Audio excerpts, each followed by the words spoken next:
जसपुर में एक नाइजीरियन नागरिक को कोतवाली पुलिस ने पकड़ा है। पूरा मामला अगर आपको बताऊं तो जसपुर कोतवाली थाना अंतर्गत एक सूचना मिली थी कि एक नाइजीरियन नागरिक जो है क्षेत्र में घूम रहा है। इसी के साथ ही जैसे ही कोतवाली पुलिस को जानकारी मिली, कोतवाली पुलिस एक्शन में आकर नागरिक को पकड़ी है। इसी के साथ ही उससे जब पूछताछ करी गई तो उसने सब चीज़ों को उगला है। उसने बताया है कि वो दिल्ली में कपड़े का खरीदी बेची का व्यवसाय करता है। इसी के साथ ही जसपुर की एक महिला के साथ वो जसपुर आया है, उसके साथ प्रेम संबंध है उसका और उसके साथ वो शादी करना चाहता है। फिलहाल जो है पुलिस उस नाइजीरियन नागरिक को पकड़कर हिरासत में लेकर आगे की जानकारी जुटा रही है कि किस तरह से वो आया है।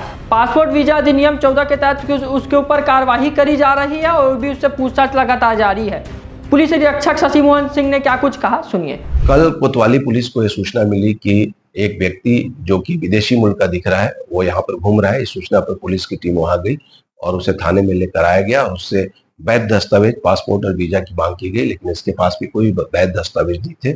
इसके खिलाफ में पासपोर्ट अधिनियम की धारा 14 के तहत मामला पंजीबद्ध कर लिया गया और इसे हिरासत में लेके पूछताछ करने के बाद जो बात सामने आई उसके हिसाब से इसका कहना है कि ये दिल्ली में रहता है, वहाँ कपड़ा खरीदने और बेचने का व्यवसाय करता है और जसपुर की एक महिला के साथ इसका तथाकथित रूप से प्रेम संबंध था। उससे शादी करने वाला था। उसी सिलसिले में जसपुर आया था, लेकिन कोई वैध दस्तावेज न होने के कारण इसके खिलाफ मामला पंजीबद्ध करके अग्रिम विवेचना की जा रही है और आने वाले दिनों में इससे संबंधित और भी जानकारियां खुल के आएगी विवेचना के दौरान।